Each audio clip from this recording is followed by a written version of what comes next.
Hello friends, welcome to my channel Shaukeen academy. आज फिर से हाजिर है एक नया टॉपिक लेकर, सृजनात्मकता यानी कि क्रिएटिविटी। इस वाली यूनिट में आपको पढ़ना है पूरी की पूरी क्रिएटिविटी के बारे में कि ये क्या होती है, इसकी क्या विशेषताएं होती हैं। ठीक है, आपने बच्चों को ना ज्ञान वस्तुओं या शब्दों के स्थान पर मज़ेदार शब्द, अजीब संरचनाओं और असामान्य विचारों का प्रयोग करते देखा होगा। याद करो, जब एक बच्चे को आपने देखा होगा जो पोटैटो और टमाटो का एक संयुक्त रूप पोमैटो का यूज़ करता है वो, राइट। तो सृजनात्मकता क्या होती है फ्रेंड्स? बच्चे उसके अंदर क्या होते हैं? अधिक चौकस, संयमी और मज़ा पसंद करने वाले लोग होते हैं। ठीक है, अधिकतर बच्चे जन्म से ही सृजनात्मक होते हैं, परंतु बड़े होते होते इसे खोने लगते हैं। डेविस के अकॉर्डिंग क्या है, 5 साल की उम्र में 90% बच्चे उच्च सृजनात्मक होते हैं, लेकिन 25 साल की उम्र के लोगों में केवल 2% ही सृजनात्मकता होते हैं, यानी क्रिएटिव होते हैं। यानी कि अगर हम बात करें तो जो उम्र है ना, उम्र के साथ साथ क्या होता है, हमारी सृजनात्मकता को नकारात्मक रूप मिलता है, राइट। हास्य सृजनात्मकता का एक महत्वपूर्ण भाग है, यानी जो बच्चे हंसते हैं, चुटकुले वगैरह सुनाते हैं। यदि आप पहली बार चुटकुला सुनते हो या अपना एक नया विचार जो है नई परिस्थिति में उपयोग करते हो, तो ये आपकी क्रिएटिविटी है।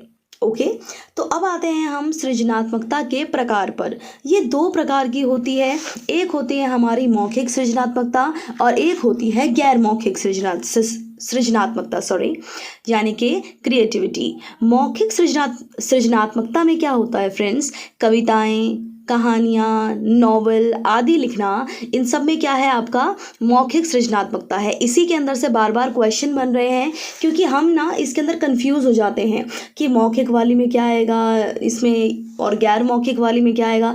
यहाँ तक कि चुटकुले सुनाना, हेयकू की कविताएं लिखना भी इसी प्रकार की सृजनात्मकता है, राइट। पेंटिंग, चित्रकला, मूर्तिकला, कार्टून बनाना, ये सब भी सृजनात्मकता की अभिव्यक्ति है।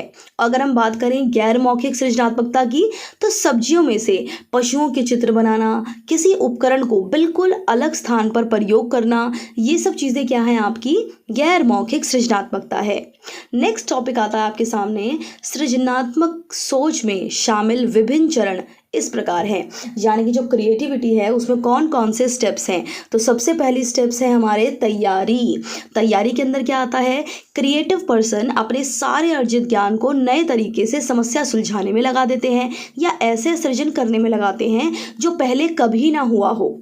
ठीक है, यानी कि वस्तुओं, चीज़ों या सोच को जो है दृश्य रूप में सफलतापूर्वक परिवर्तित करना, ये पूर्व तैयारी या स्पष्ट मानसिक दृष्टि से ही संभव हो सकता है, राइट। तैयारी के अंदर आपके ये पॉइंट्स होते हैं कि किस तरीके से जो है क्रिएटिव पर्सन अपने सारे के सारे जितनी भी उसको नॉलेज है ना, उसको नए तरीके से जो है उस प्रॉब्लम को सॉल्व करने में लगा देता है।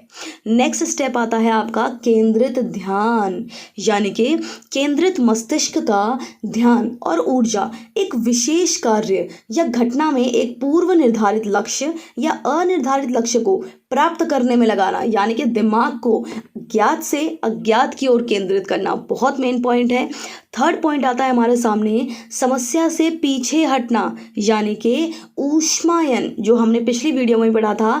आर्किमिडीज समस्या से पीछे हट गया और नहाने चला गया। हालांकि चेतन मस्तिष्क में तो उसने समस्या छोड़कर दूसरा काम करने की सोची, लेकिन अचेतन व्यवस्था में उसका मस्तिष्क राजा द्वारा दी गई समस्या में ही लगा रहा, वो सोचता रहा उस चीज़ को। ठीक है, ये हमने इसका एग्जाम्पल दिया है आर्किमिडीज का कि किस तरीके से उसने क्रिएटिविटी के उससे जो है अपनी प्रॉब्लम को सॉल्व किया, राइट। ये सब हम स्टेप्स कर रहे हैं इसके अंदर क्रिएटिविटी के। सबसे पहला स्टेप हमने किया तैयारी, कि बच्चे किस तरीके से पहले तैयारी करेंगे, फिर अपना ध्यान केंद्रित करेंगे, फिर ऊष्मायन करेंगे। उसके बाद आता है आपके पास फ्लैश। फॉर एग्जाम्पल, आर्किमिडीज ने समस्या का हल अचानक ही पा लिया। जब उसने नहाने के टब से पानी को बाहर गिराते हुए देखा, वो फिर से यूरेका यूरेका चिल्लाते हुए एथेंस की गलियों में दौड़ा, यानी कि मैंने पा लिया, मैंने पा लिया। फिफ्थ पॉइंट आता है आपका सत्यापन। हम में से कईयों को नहीं पता कि वही व्यक्ति अपनी प्रयोगशाला में वापस आया, अलग अलग घनों के साथ संघर्ष किया और अंत में आर्किमिडीज का सिद्धांत बना डाला। उसने प्रयोगशाला में घंटों महीनों कार्य किया होगा इस सिद्धांत का पता लगाने के लिए, क्योंकि कोई भी काम ना ऐसे ही नहीं हो जाता, राइट। महान वैज्ञानिकों ने, गणितज्ञों ने, कवियों ने अपनी सृजनात्मकता को असहयोगी वातावरण में भी बनाए रखा है, राइट। उन्होंने कठोर सामाजिक नियंत्रण के विरुद्ध लड़ने की क्षमता के लिए बधाई दी जानी चाहिए, क्योंकि हर कोई बोलता है कि अरे नहीं नहीं, तुम लोगों ने तो नहीं कर सकते हो, पता नहीं क्या पागल हो रखे हो, राइट। अब आता है नेक्स्ट टॉपिक हमारे सामने, सृजनात्मकता को प्रभावित करने वाले कारक। आमतौर पर शिक्षा के सभी शिक्षार्थी सृजनात्मकता की प्रकृति को समझने के लिए आनुवंशिकता और पर्यावरण के बारे में सोचते हैं, ठीक है, क्योंकि हमने भी यही चीज़ें पढ़ी हैं कि हमारी हर चीज़ के ऊपर ये हमारा जो हेरिडिटी है और एनवायरनमेंट है यही इफेक्ट डालता है। इसमें आनुवंशिकता से अधिक भूमिका पर्यावरण की है। कई बच्चे जन्म से सृजनात्मक होते हैं लेकिन धीरे धीरे बड़े होते हुए अपनी क्रिएटिविटी की क्षमता खो देते हैं। यह पर्यावरण बनता है माता पिता, शिक्षक, पाठ्य पुस्तकों, परीक्षाओं, विद्यालय के वातावरण आदि से, जो सृजनात्मकता को पॉजिटिव की बजाय नकारात्मक रूप से प्रभावित करते हैं। ये मन की कठोर और संवेदनशील ढंग से कंडीशनिंग के कारण होता है। जब आप बच्चे को मौका ही नहीं दोगे अपनी क्रिएटिविटी दिखाने का, तो उसकी क्रिएटिविटी ना कहीं दबके रह जाती है, राइट। अगर आप बच्चे को वो मौका ही नहीं दे रहे हो कि हाँ बेटा आप दिखाओ आपने क्या क्रिएटिव चीज़ आप बनाने की कोशिश कर रहे हो, राइट। तो मनोवैज्ञानिकों द्वारा पहचाने गए चार जो हैं ये बहुत महत्वपूर्ण कारक हैं जो हमारी सृजनात्मकता को प्रभावित करते हैं, जिनको हम कहते हैं 4P। इसमें से भी क्वेश्चन आया था बार बार, ठीक है। तो ये 4P कौन से हैं? सबसे पहला आता है हमारे पास सृजनात्मक उत्पाद उपागम, फिर आता है प्रक्रिया उपागम, एक है व्यक्ति उपागम और दो है हमारा स्थिति उपागम या प्रेस, ठीक है। ये 4 पॉइंट्स हमें पूरे के पूरे अब डिस्कस करने हैं कि ये 4P हमें किस तरीके से मदद करते हैं सृजनात्मकता में, या फिर इसके अंदर क्या क्या चीज़ें होती हैं, ठीक है। तो चलिए अब डिस्कस करते हैं हम अपनी फर्स्ट पॉइंट की, यानी कि क्रिएटिव प्रोडक्ट अप्रोच, सृजनात्मक उत्पाद मूल्यांकन। इसकी मूल्यांकन के आसानी से उपलब्ध होते हैं, ठीक है। मूल्यांकन के आसानी से उपलब्ध होते हैं और उन्हें शारीरिक रूप से सुना या देखा जा सकता है। ये पता लगाने के लिए कि कौन ज़्यादा क्रिएटिव है, हमें अच्छे मूल्यांकन मापदंड चाहिए। सृजनात्मक उत्पाद की मौलिकता का मूल्यांकन 2 नज़रियों से हो सकता है। पहला व्यक्ति के नज़रिए से व दूसरा समाज के या फिर दोनों के नज़रिए से, राइट। इसी तरीके से हो सकता है क्रिएटिव प्रोडक्ट अप्रोच हमारा, जैसे कि फॉर एग्जांपल टेप रिकॉर्डर का आविष्कार जब हुआ था तो बहुत मौलिक विचार था, लेकिन आज नहीं है। जो आज मौलिक है वो कल भी हो और अगले वर्ष भी हो या अगले कई सालों तक भी हो, ये ज़रूरी नहीं है। हर विचार की अपनी एक अवधि होती है। ये होता है हमारा क्रिएटिव प्रोडक्ट अप्रोच, ठीक है फ्रेंड्स। हमारा आता है अब ये क्रिएटिव प्रोसेस अप्रोच। इसके अंदर हम क्या करेंगे, यानी कि सृजनात्मक प्रक्रिया है, लोग किस प्रकार सोचते हैं। सृजनात्मक सोच के चरण पहले भी बताए जा चुके हैं, राइट। धारा प्रवाह, जैसे सोचने की क्षमता, लचीलापन, मौलिकता, ये सभी चीज़ें एक शिक्षार्थी से दूसरे शिक्षार्थी में अलग अलग होती है। धारा प्रवाह को इस प्रकार विभाजित किया जा सकता है कि मौखिक धारा प्रवाह और संघ धारा प्रवाह।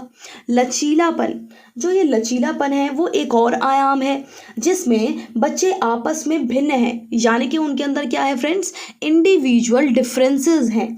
तो इसको किस तरीके से सृजनात्मकता में हम यूज़ करेंगे, सृजनात्मकता के क्षेत्र में शोध कार्य संस्कृत सोच और भिन्न सोच में अंतर तक ले आती है, ठीक है फ्रेंड्स। यानी कि जो ये हमारे 4P हैं वो हमें क्या बताने की कोशिश कर रहे हैं,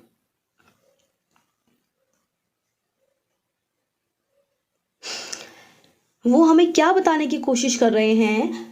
हमारी जो एक क्रिएटिव प्रोसेस अप्रोच है इसमें हमें ये लोग बता रहे हैं सिमुलेशन के बारे में, कि सिमुलेशन का यूज़ कैसे किया जा सकता है, ठीक है। जैसे कि मैंने आपको ये बताया कि आपने संस्कृत सोच और भिन्न सोच में अंतर तक ले जाती है। लोग क्रिएटिव ढंग से कैसे सोचते हैं, इसकी समझ को पाने के लिए सिमुलेशन का प्रयोग किया जाता है। ओके फ्रेंड्स, ये था हमारा क्रिएटिव प्रोसेस अप्रोच। ठीक है, हमने दो के बारे में डिस्कस कर लिया है। एक हमने अभी डिस्कस किया है क्रिएटिव प्रोडक्ट अप्रोच और दूसरा हमने अभी डिस्कस किया है क्रिएटिव पर्सन अप्रोच। ये बहुत इंपॉर्टेंट है, बार बार इसके अंदर से क्वेश्चन आ रहे हैं। आप अपने प्रीवियस पेपर उठाइएगा, इनमें से बार बार क्वेश्चन आ रहे हैं। ठीक है, कि 4P क्या है, इनमें फर्स्ट P का मतलब क्या है, सेकेंड P का मतलब क्या है, तो आपको ये अच्छे तरीके से प्रिपेयर करने हैं। फर्स्ट P का मतलब क्या है आपका प्रोडक्ट, सेकेंड P का मतलब है आपका प्रोसेस, थर्ड P का मतलब है आपका पर्सन और फोर्थ P का मतलब है आपका प्रेस। सृजनात्मकता बुद्धि में भेद एक कारक है जिस पर कार्य किया गया है। सामान्य लोगों में इन दोनों के बीच में सह संबंध का गुणांक काफ़ी कम है। ठीक है, अब हम ये बात करने जा रहे हैं सृजनात्मक पर्सन अप्रोच की। ठीक है, कि हर एक बंदे के अंदर जो है इंडिविजुअल डिफरेंसेस होते हैं, उसके IQ लेवल भी क्या होता है भाई, अलग अलग होता है। जिन शिक्षार्थियों का IQ 120 से ऊपर है उनके अंदर सह संबंध का गुणांक 0 है। याद रखिएगा, बिल्कुल बहुत इंपॉर्टेंट लाइन है।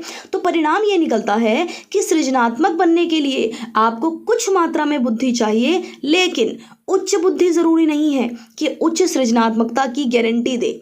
सृजनात्मक पुरुष परिस्थितियों के प्रति संवेदनशील होते हैं, जो स्त्रियों की विशेषता है। इसी प्रकार सृजनात्मक महिला जो होंगी वो अधिक जोखिम लेने वाले कामों के लिए तैयार रहती हैं, और ये तो पुरुषों की विशेषता है। यानी कि सृजनात्मक पुरुष स्वभाव में स्त्रियों जैसे और जो स्त्रियां हैं वो पुरुषों जैसी होती हैं। राइट, अब आता है नेक्स्ट पॉइंट हमारा क्रिएटिव सिचुएशनल अप्रोच यानी कि प्रेस।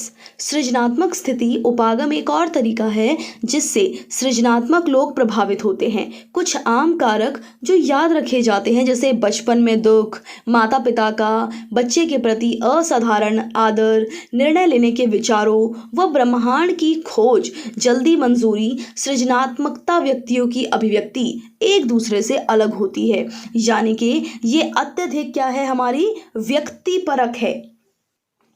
जैसे कि अगर हम बात करें, जैसे कुछ शर्मीलापन, अकेलापन, बचपन, किशोरावस्था में अकेलापन, व्यावसायिक पहचान जल्दी बनाने में दबाव की कमी आदि।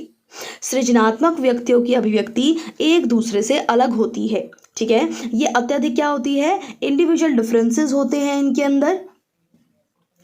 अब हम बात करते हैं पाठ्यक्रम व पाठ्येतर क्रियाकलापों द्वारा सृजनात्मकता विकसित करने की रणनीतियाँ।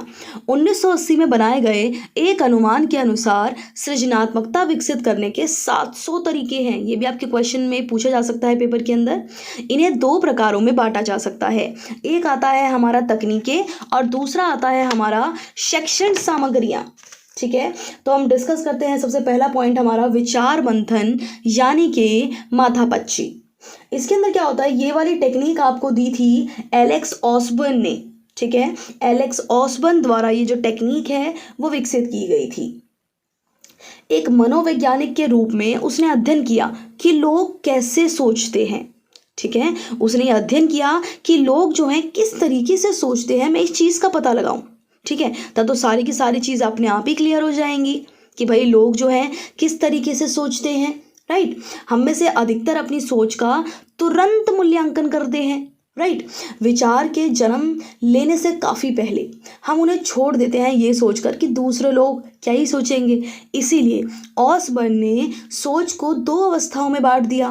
पहला आता है विचार की अवस्था और दूसरा आता है मूल्यांकन की अवस्था। राइट, तो जो ये हमारे विचार हैं, ठीक है, उनको भी इन्होंने क्या किया है, विचार की अवस्था में उसने 4 सिद्धांत दिए हैं। कितने सिद्धांत दिए हैं विचार की अवस्था में? 4 सिद्धांत दिए हैं कि भाई आप सोचो। ठीक है, आप किस तरीके से सोच रहे हो, आपके मन में क्या क्या विचार आ रहे हैं, ये सारे के सारे पॉइंट्स जो हैं ऑसबर्न ने हमारे सामने रखे। ठीक है, उसी को उन्होंने जो है 4 सिद्धांतों के नाम से बोल दिया। तो पहला सिद्धांत उन्होंने दिया मुक्त रूप से विह्वल होने पर बल देना। दूसरा विचार दिया उन्होंने आलोचना से बचना। तीसरा गुणवत्ता को जन्म देती है। चौथा लिफ्ट लेने की अनुमति है। इन चारों पॉइंट्स को हम डिस्कस करेंगे। सबसे पहला आता है मुक्त रूप से विह्वल होने पर बल, यानी कि विचार कैसा भी हो, अजीब हो, पागलपन हो, महंगा हो, उसे व्यक्त करना। ठीक है। दूसरा आता है आलोचना से बचना, यानी कि आपको जो है ना तो दूसरों की आलोचना करनी है, ना ही अपनी आलोचना करनी है। राइट। तीसरा पॉइंट आता है गुणवत्ता, गुणवत्ता को ही जन्म देती है, यानी कि विचारों की संख्या अधिक होने से अच्छे विचारों की संभावना बढ़ जाती है। इसीलिए आप ज़्यादा से ज़्यादा संख्या में विचारों का स्वागत करिए। राइट। फोर्थ पॉइंट आता है हमारे सामने लिफ्ट लेने की अनुमति है, यानी कि आप अपने विचारों को दूसरे विचारों के साथ जोड़ सकते हैं। इसमें कोई पाबंदी थोड़ी ना है कि भाई आप ही के विचार सिर्फ वही होने चाहिए, आप दूसरे के विचारों को भी अपने उसके अंदर जोड़ सकते हैं। अमेरिकी मनोवैज्ञानिकों ने विचार की अवस्था के लिए हरी बत्ती और मूल्यांकन के लिए लाल बत्ती का प्रयोग किया है।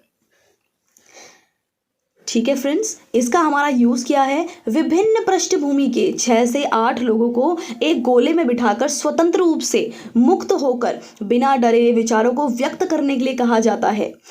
ओके। मूल्यांकन अवस्था में कई अधिकारी और कुछ प्रतिभागी सभी रिकॉर्ड किए गए विचारों पर कार्यान्वयन की दृष्टि से सोच विचार करते हैं। ओके। तो आज के लिए फ्रेंड्स इतना ही, अब नेक्स्ट वीडियो मिलते हैं। Thank you for watching my video. Please